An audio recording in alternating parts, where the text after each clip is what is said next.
Hello, this is Dr. Christine Sauer, your host of the podcast, Your Quality of Life, Healthy Alternatives. Today, the recording of the webinar with Kitty McKay about how to declutter your space and your brain. Find the video recording as well as the accompanying materials on my website at docchristine.com. It's docchristine.com. See you there. Welcome, everybody, to Conquer Your Clutter for Good. My name is Dr. Christine Sauer with Doc Christine Coaching. I love living my best life, and my good friend Kitty has helped me declutter my office a while ago with her sergeant hat, and I love her very much. And she's a wonderful person, which you will discover, and overcame her challenges just like myself. And that's another reason I love you so much, Kitty. So I give you the audience, I give you the floor, and I'll try to shut up as good as I can. I don't want to say sounds good. That doesn't sound good, but we'll have plenty of time for everybody to talk and ask questions and all of that good stuff. And we even have a couple of polls for you. So thank you so much, Christine. People come into your life for a reason, and you don't realize when you meet them that is the fact. Now, Christine and I met at a speaking seminar, of all things, a couple of years ago. And when I met her, I had no idea what a profound effect she would have on my life, my father's life, and people that haven't even met her, but they've been in touch or in her orbit. And I'm honored to present with her. I really am, because we are both in the same business, essentially of decluttering the brain. And at the end of the day, that is the decluttering the brain, I think, is more important than decluttering your space, because in my point of view, it's the chicken and the egg syndrome. It's which comes first. Anyway, the idea is for you to break free of those shackles that are holding you back from leading your best life. Who is this woman who who is pontificating here? Kitty, I'm a life coach who specializes in helping my fellow ADHDers declutter the 5 major pillars of their life, and I call them the H pillars: their home, their heart, their creativity, spirituality, their health, very important, what you put in your body, your habits, very important, and your head.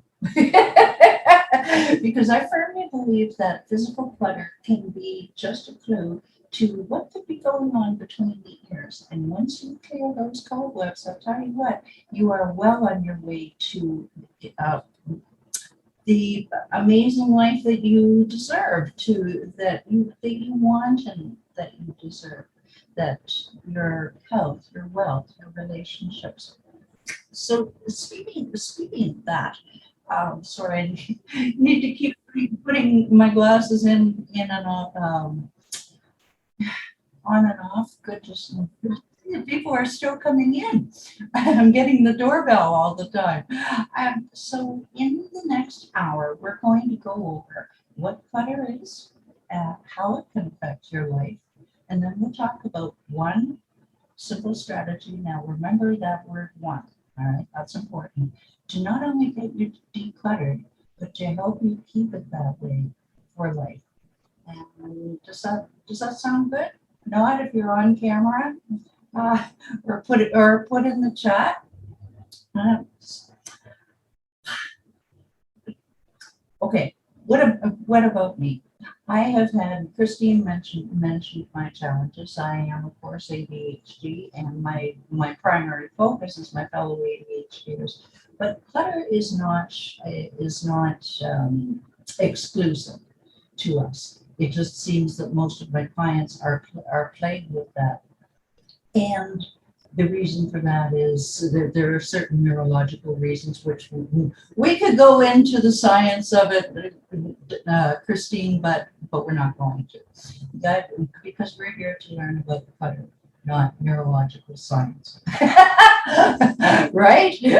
Right. And what people have found about me is that I've been called quirky, I've been called fun, I've been Christine mentioned the drill sergeant hat. I've been called pretty accountable. I also really, really value privacy. And in my past, that privacy was, I guarded it very, very, very well, my privacy. Why? Because I was cluttered.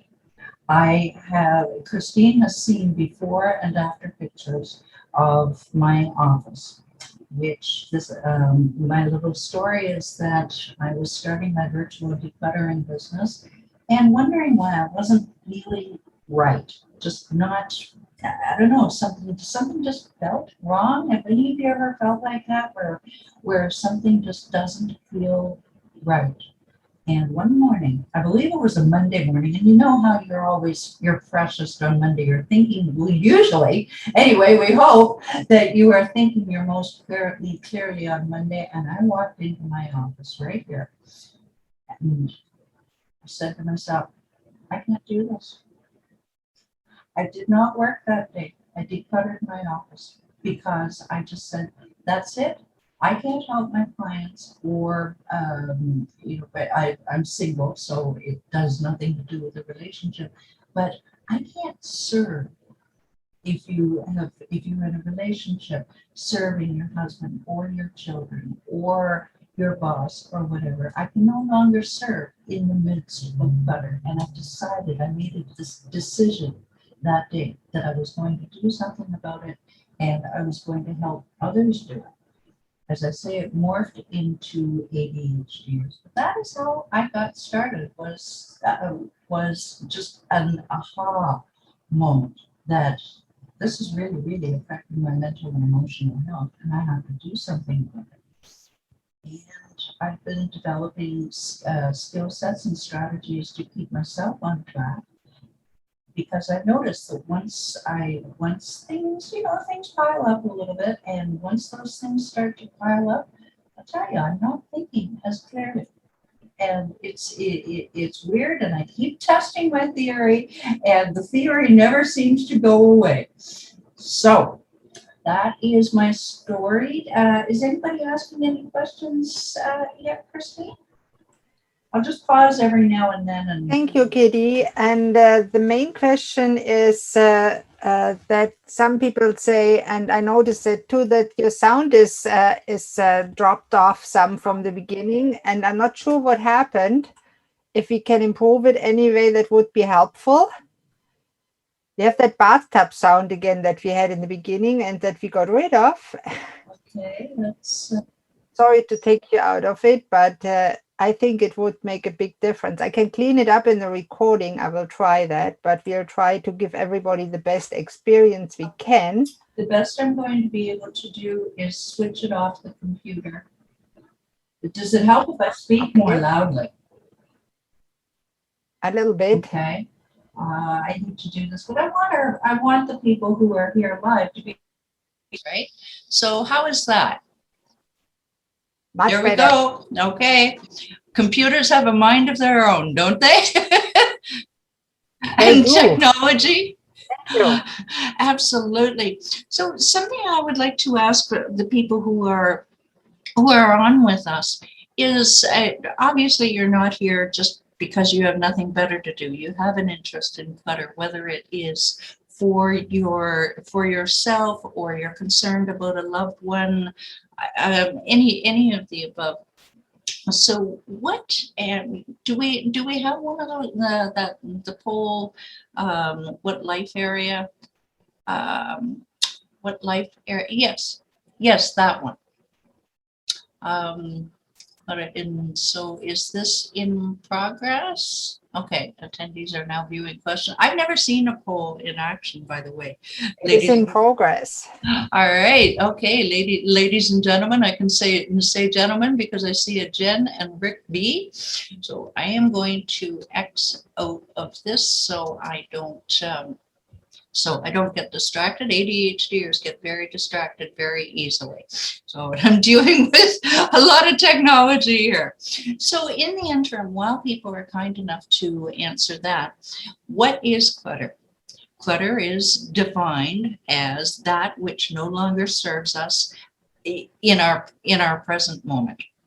And you can change that around, but basically think about uh, think about clothing that you no longer wear. That would technically be defined as clutter, or maybe sentimental items from your past, that your high school yearbook, and you may want to keep it. You may feel that you should keep it, but is it really serving you? And the tough time that you have to address these questions is, like a client of mine just did last month, was she was moving cross country and she could only take so much stuff. So she was faced with some very hard decisions. Uh, is it you can put in the chat if you've had to make some hard decisions, some hard decluttering decisions. That would be very interesting. I am now, how can clutter affect us? And I think you all know this, you're all intelligent people, but it's, well, certainly your health. It can, it, it can certainly, have you ever felt when you come home, ugh,